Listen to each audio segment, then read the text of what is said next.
Welcome back dear students. Microsoft Excel की 13वीं class में खुशामदीद।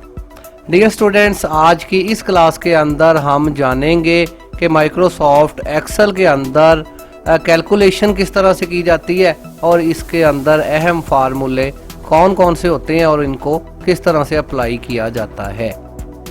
डियर स्टूडेंट्स, ये आपके इस तमाम कोर्स की मोस्ट इम्पोर्टेंट क्लास जो है वो होने वाली है, तो बड़े ध्यान और तवज्जो से आपको इस क्लास को समझना होगा। आपका एक्सेल पहले वाला भी और इसके बाद वाला भी इसी क्लास के ऊपर टिका हुआ है।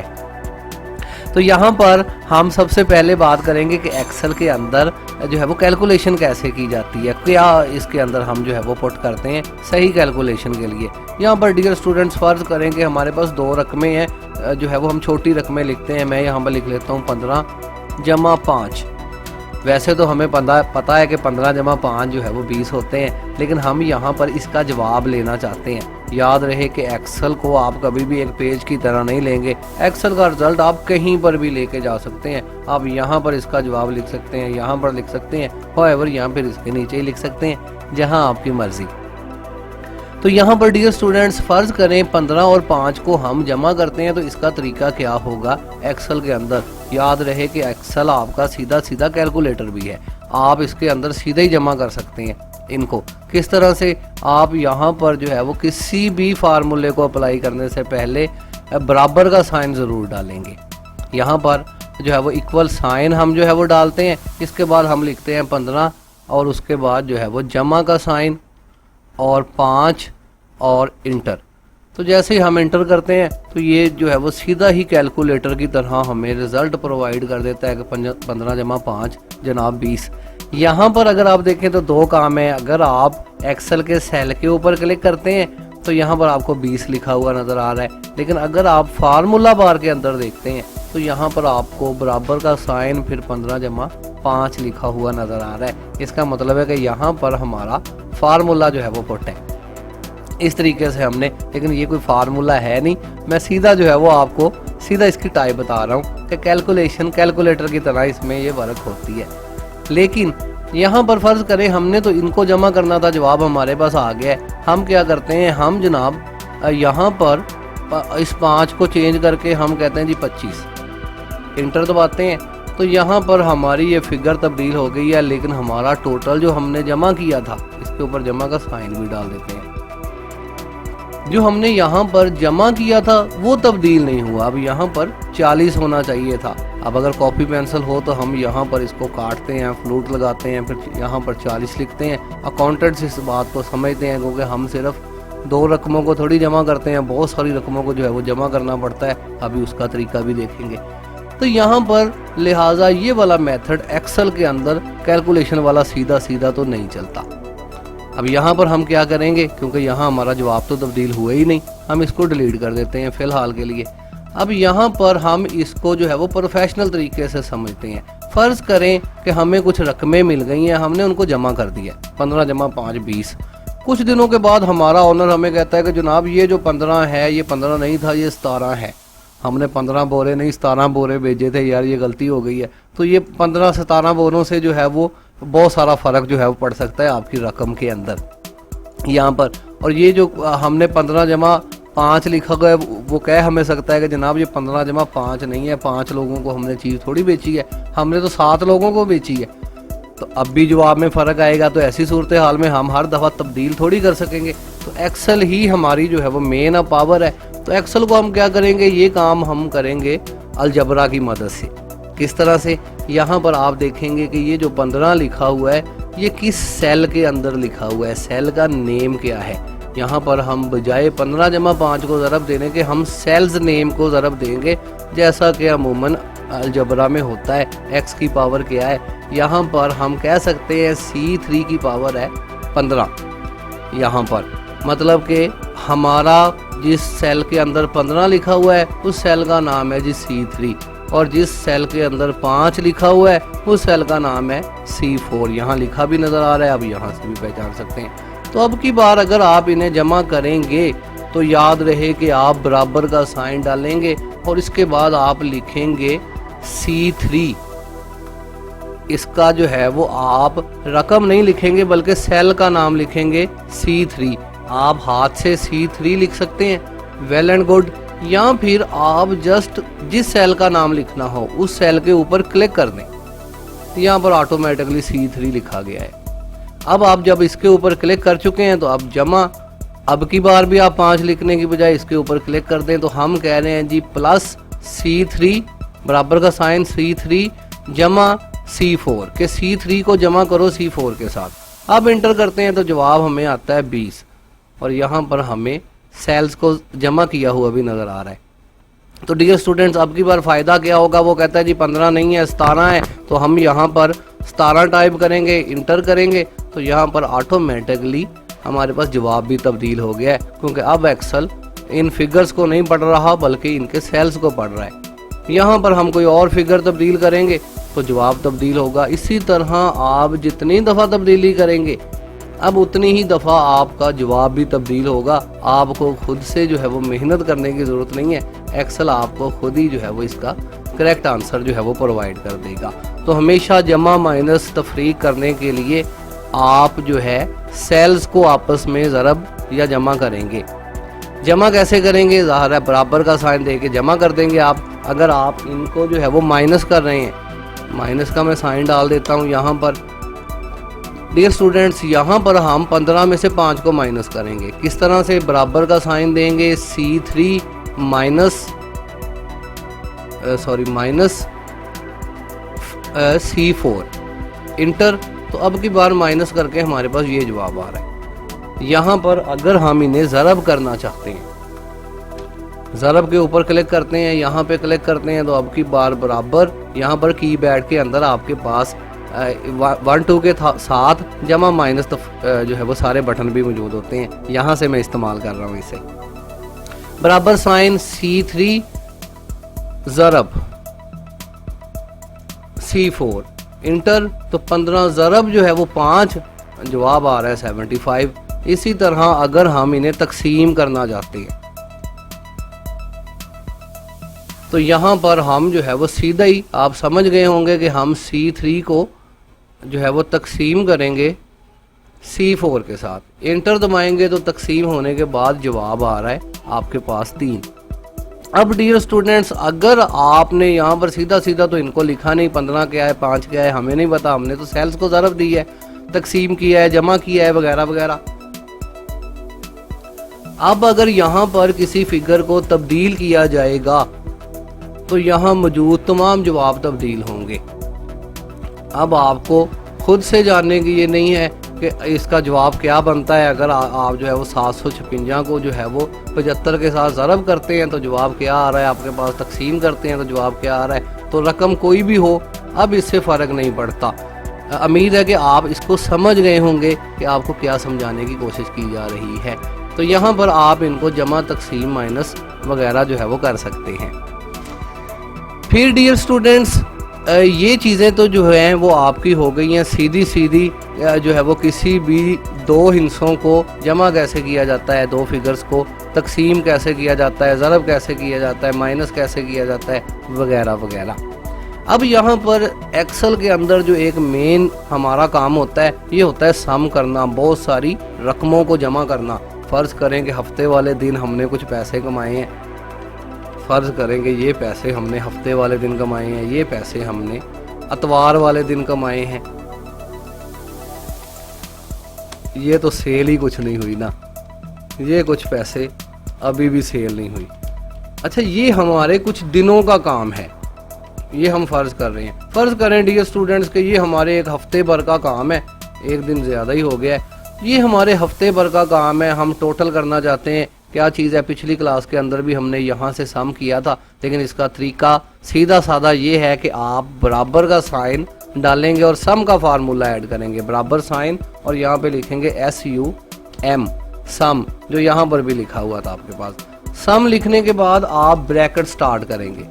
सम का फार्मूला याद रहे कि ज़्यादा फिगर्स को जमा करने के लिए सिर्फ इस्तेमाल होता है। ये जमा का फार्मूला है, जमा के फार्मूले को ज़्यादा लफ्ज़ों जो है वो हिस्सों को जमा करने के लिए सम का फार्मूला इस्तेमाल किया जाता है। बराबर साइन सम ब्रैकेट स्टार्ट, यहाँ जो पहला जितने भी हिस्सों को आप जो है वो जमा करना चाहते हैं, आप इनके ऊपर क्लिक करेंगे पहले सेल के ऊपर। अब आप ड्रैग करके यहाँ नीचे आ जाएंगे, यहाँ तक इसको छोड़ देंगे। इसका मतलब है कि यहाँ से लेकर यहाँ तक मैं जमा करना चाहता हूँ इन सारे सेल्स को।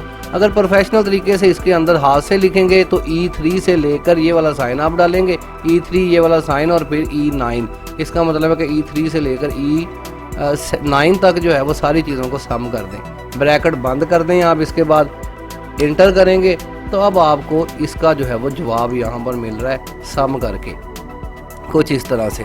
यहाँ पर भी डियर स्टूडेंट्स, अब किसी फिगर को अगर तब्दील किया जाएगा तो यहाँ पर मौजूद आपका तमाम जवाब जो है वो भी तब्दील हो रहा है कुछ इस तरह से, जो जैसा कि आपको यहाँ पर नज़र आ रहा है। तो डियर स्टूडेंट्स, यहाँ पर होता ये है कि दिन भर में हम जो है वो कुछ पैसे कमाते हैं, पूरे दिन भर के अंदर हम कुछ पैसे जो है वो खर्च करते हैं।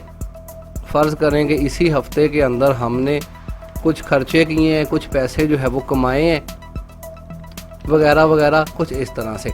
अब अगर भले हमने पैसे कमाए हैं, कितने कमाए हैं एक हफ्ते के अंदर, टोटल किया जमा ही है हमने, इसको जमा करके इतने हो गए हैं जी 37,481 रुपये। ये कितने पैसे खर्च किए हैं, इवन का ये खर्चा है, हमारे एक्सपेंडिचर्स हैं, लेकिन फिर भी हम इनको जमा ही करेंगे। मतलब यहाँ पर भी हमारा सम ही लगेगा, सम का फार्मूला बार बार लगेगा। हमने यहाँ पर हेडिंग्स नहीं कोई भी दी हुई, सिर्फ आपको समझा रहे हैं। हेडिंग्स हमारी आगे चल के जब हम शीटें बनाएंगे तो उसके अंदर आएंगी। तो यहाँ पर हम कहते हैं जी ये हमारी आमदन है, ये हमारे खर्चे हैं। अगर इनको भी आप जमा करने चाहते हैं तो यहाँ पर भी उसी तरीके से आप सम का फार्मूला पुट करेंगे, ब्रैकेट स्टार्ट करेंगे, यहाँ से लेकर यहाँ तक सिलेक्ट करेंगे, इंटर दबाएंगे तो अब हमें पता चला है 4,471 रुपये हमारा जो है वो खर्चा भी हुआ है, अगर इतनी आमदन हुई है। अब इन दोनों चीज़ों पे बताने की जो है वो कोशिश मैं आपको ये कर रहा हूँ, आपको अकाउंट्स का थोड़ा सा काम समझाने की कोशिश कर रहे हैं यहाँ पे कि अकाउंट्स क्या है जी। ये हमारे जो है वो आमदन है, ये हमारे खर्चे हैं। अब तीसरी चीज़ रह जाती है हमारी बचत के, हमने पैसे बचाए कितने हैं इस पूरे हफ्ते के अंदर। तो ऐसी सूरत हाल में आप अपनी जो है वो आमदन के अंदर से माइनस करेंगे अपने खर्चों को, जो पैसे बचेंगे वो आपकी बचत होगी। तो यहाँ पर अगर आप बचत निकालना चाहते हैं तो फिर सीधा काम आपका वही फार्मूला, इसको मैं मर्ज कर लेता हूँ, फिलहाल मर्ज करना आपको आता है। यहाँ पर हम क्या करेंगे, हम माइनस करना चाहते हैं इस रकम में से इस रकम को, बराबर का साइन डालेंगे, इसके ऊपर क्लिक करेंगे, माइनस का बटन दबाएंगे, इसके ऊपर क्लिक करेंगे, E11 में से माइनस करो G11 को, इंटर करेंगे तो सीधा जो है वो हमें इसके अंदर से ये पैसे निकालने तो 33,010 रुपये जो है वो बनते हैं। ये हमारी फिगर है। अब यहाँ पर आप देखें डियर स्टूडेंट्स के, मैं इसको रेड कर देता हूँ कि ये सारी रकमें, ये पैसे हमने कमाए हैं, इनमें गड़बड़ हो सकती है। कल को हमारा ऑनर कहता है कि ये 2500 नहीं है 3500 है या कोई और रकम है, इसको जो है वो अगर जब हम तब्दील करते हैं, इंटर करते हैं तो आप देखेंगे यहाँ पर मौजूद सारी रकमें तब्दील होंगी, क्योंकि हर काम फार्मूले के तहत है। इंटर करते हैं तो यहाँ पर रकम बढ़ी है, यहाँ पर वही रकम है और खर्चा भी ऑटोमेटिकली बढ़ गया है, सॉरी आमदन जो है वो आपकी बढ़ गई है यहाँ पर। इसी तरह अगर जो है वो एक्सपेंडिचर हमारे ज़्यादा बढ़ते हैं, खर्चे ज़्यादा हो जाते हैं, इंटर करते हैं तो ज़ाहिर है ये रकम बढ़ी है, अब जो है वो कुछ ज़्यादा ही हो गए हैं तो हमारे पास माइनस के अंदर जवाब आ गया है। इसको कम करते हैं, इंटर करते हैं तो अब फिर जो है वो हमारे पास बचत आ गई है। मतलब ये काम हमारे आपने अकाउंट्स के अंदर as a accountant computer operator आपने इसी तरह के काम करने होते हैं। एक्सेल के अंदर यही डाटा एंट्री ऑपरेटिंग आपकी होती है। शीटें बनानी आपको आनी चाहिए, समझ आनी चाहिए आपको इस क्लास के अंदर के जमा कैसे करना है, किसी भी जो है वो सेल्स को माइनस कैसे करना है, ज़रब कैसे करना है, तकसीम कैसे करना है, ज़्यादा रकमों को कैसे जमा करना है और इनमें से फिर बचत वगैरह कैसे निकालनी है। इन्हीं चीज़ों को इस्तेमाल करते हुए सिर्फ मोटी मोटी बातें जो है वो हम यहाँ पे डिस्कस कर रहे हैं। आई होप कि अच्छे तरीके से आपको समझ आ रही होंगी। मज़ीद थोड़ा आगे बढ़ रही है यहाँ पर डियर स्टूडेंट्स समझने के लिए। यहाँ पर आपने कोई भी रकमें हम ले लेते हैं, फ़र्ज़ करेंगे ये 6 रकमें हमारे पास हैं, मैं इसको यहाँ ले आता हूँ, यहाँ हम इसको ले आते हैं। फ़र्ज़ करें डियर स्टूडेंट्स कि ये कुछ जो है वो रकमें हमारे पास यहाँ से लेकर यहाँ तक मौजूद हैं, पता नहीं कितने पैसे हैं, जो है वो क्या चीज़ है। तो इन रकमों को, इस लाइन में लिखी हुई रकमों को, रोज़ के अंदर लिखी हुई चीज़ें हों या जो है वो कॉलम के अंदर लिखी हुई चीज़ें हों या रोज़ के अंदर लिखी हुई चीज़ें हों, फार्मूले आपने बस सेलेक्ट ही करना है, कॉलम को सिलेक्ट कर लें, रो को सिलेक्ट कर लें, चीज़ें उस पर जो है वो अप्लाई होंगी। सबसे ज़रूरी चीज़ सम का फार्मूला अभी हमने देखा है, दोबारा नोट फरमा लें कि सम का फार्मूला जमा करने के लिए इस्तेमाल होता है, SUM सम का फार्मूला। बराबर का साइन आप इससे पहले लाजमी डालेंगे, ब्रैकेट स्टार्ट करेंगे और फिर अपने सेल्स को जो है वो समझने वाली बात है, लिखने वाली बात इसमें कोई नहीं है।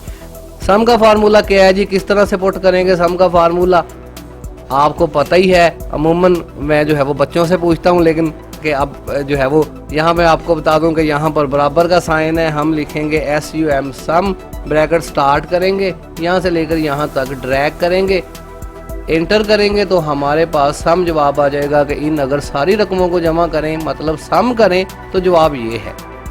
ये आपका हो गया एक फार्मूला। अगर आपसे कोई पूछे कि आपको सम का फार्मूला आता है तो आप कहेंगे जी बिल्कुल आता है, मैं सम कर सकता हूँ, बिल्कुल अच्छे तरीके से जमा कर सकता हूँ। यहाँ पर भी यही फार्मूला पहला आपके पास मौजूद है। फिर इसके बाद एवरेज, यहाँ पर भी वही चीज़ एवरेज थी। अगर आप वहाँ से निकालना चाहें तो ठीक है, लेकिन अगर आप यहाँ से एवरेज निकालना चाहें तो ये भी जो है वो ठीक है, पूरा ही लिख देते हैं।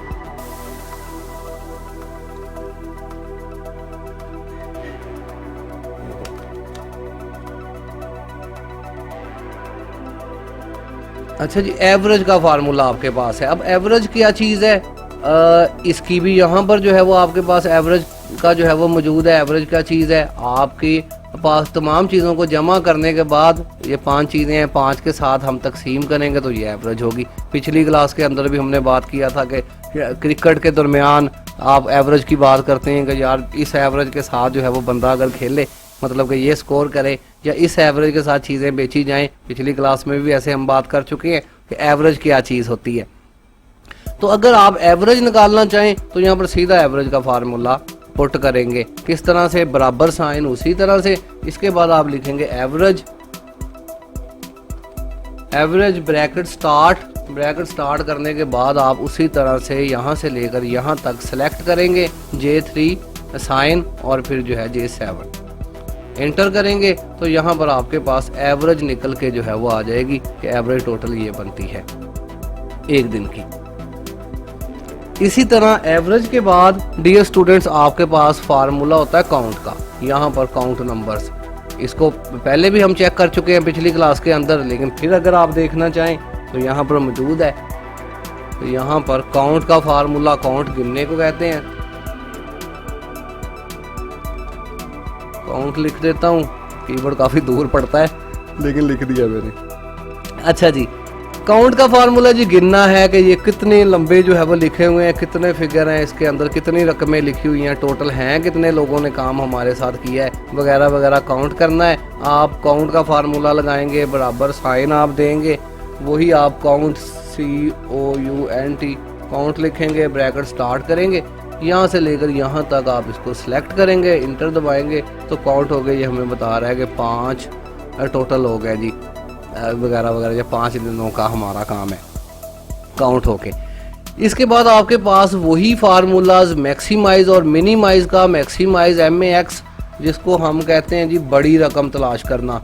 अगर आप जानना चाहते हैं कि इन तमाम रकमों के अंदर बड़ी रकम कौन सी है तो मैक्सिमाइज का फार्मूला लगेगा, बराबर का साइन है MAX, इसके बाद ब्रैकेट स्टार्ट, यहाँ से लेकर यहाँ तक आप सिलेक्ट कर लें, ड्रैग करके इंटर दबाएं तो सबसे बड़ी रकम हमारे पास 7568 जो है वो रकम बनती है, बड़ी रकम। इसी तरह अगर छोटी रकम यहाँ से आप तलाश करना चाहते हैं तो मिनिमाइज का फार्मूला है, मिनिमाइज छोटे को कहा जाता है। अगर छोटी रकम आप तलाश करना चाहते हैं तो फिर वही बराबर का साइन MIN मिनिमाइज के लिए, ब्रैकेट स्टार्ट, इसको ड्रैग करेंगे आप यहाँ से लेकर यहाँ तक, क्योंकि हमें रिजल्ट यहाँ से लेकर यहाँ तक मतलूब है। अदरवाइज अगर आपकी फिगर ज़्यादा लिखी हुई है तो ज़्यादा को सिलेक्ट करें, वो भी जवाब आपके पास आएगा। एंटर करेंगे तो अब हमें छोटी रकम यहाँ पर नज़र आ रही है। तो ये मेन डियर स्टूडेंट्स आपकी जो है वो चीज़ें हैं जो पिछली क्लास के अंदर भी हमने थोड़ी थोड़ी चेक की थी। आज की क्लास के अंदर भी हमने इसको जो है वो देखा है कि जमा हमने किस तरह से करना है। यहाँ पर इसको जो है वो नोट कर लें। तकरीबन इसी से मिलती जुलती एक असाइनमेंट आपकी बुक्स के अंदर मौजूद है। ये असाइनमेंट आपने इसी तरह से बनानी है जैसे बुक्स के अंदर बनी हुई है, जिसके अंदर साइन भी बने हुए हैं, तीर का निशान भी बने हुए हैं, बॉर्डर लगे हुए हैं। ये सारी चीज़ें जो है वो बड़ी प्रोमिनेट होकर नज़र आ रही हैं। फिर कहीं से बॉर्डर हटा हुआ है, कहीं लगा हुआ है। जिस तरह से खैर हो एवर ये असाइनमेंट बनी है, मर्ज हैं सेल, मेरे ख्याल में ये सेल्स मर्ज हैं असाइनमेंट के अंदर, तो मर्ज करके ही आपने बनानी है। चेक हमने ये करना है कि यहाँ पर मौजूद ये जो आपने ये चीज़ें बनाई हैं, अगर यहाँ पर ये 2 चीज़ों को हम तब्दील करते हैं, 5 को हम 8 करते हैं, तो यहाँ पर ये सारा रिजल्ट तब्दील होना चाहिए, क्योंकि सारा फार्मूला है। इंटर करेंगे तो सारा रिजल्ट तब्दील हो रहा है। अगर आपका भी ये रिजल्ट तब्दील हो रहा है तो वेल एंड गुड, आपको बिल्कुल एक्सेल की समझ आ गई है अच्छे तरीके से, अगर ये सारी चीज़ें तब्दील हो रही हैं। अगर ये सारी चीज़ें अच्छे तरीके से तब्दील नहीं हो रही तो फिर ये अफसोस करने की बात है कि अभी तक आपको एक्सेल की समझ नहीं आई। आप इसको दोबारा से रीड करेंगे, ये बिल्कुल जो है वो आसान तरीके से आपको हर चीज़ समझाने की यहाँ पर कोशिश की गई है। जमा माइनस तफरीक है यहाँ पर। फिर मुकम्मल सम का तरीका है कि ज़्यादा रकमों को किस तरह जमा करना है। याद रहे कि कोई भी किसी तरह का काम है जमा ही होता है। अगर ज़्यादा रकमें हैं तो वो जमा ही की जाएंगी। अब ये रकमें या जमा करके यहाँ तक पहुँची हैं, जमा होके यहाँ तक पहुँची, तो अब एक ही दफ़ा हमने इसको माइनस कर दिया, तो लिहाजा ज़्यादा काम जमा का होगा। सम को आप कभी भी जो है वो नहीं भूलेंगे। सम के साथ साथ ये अकाउंट, मैक्स, मिनिमाइज, इस तरह के फार्मूले भी दीगर आगे चल के आपके इस्तेमाल होते हैं, डेट्स वगैरह के साथ, इस तरह के मुख्तलिफ कामों के साथ। ये भी आपको अच्छे तरीके से याद होने चाहिए। तो डियर स्टूडेंट्स, उम्मीद है कि आपको अच्छे तरीके से इस क्लास की जो है वो समझ आई होगी। तो फ़िलहाल के लिए मोहम्मद अजीम को इजाज़त दीजिए। अल्लाह हाफिज़। पाकिस्तान जिंदाबाद।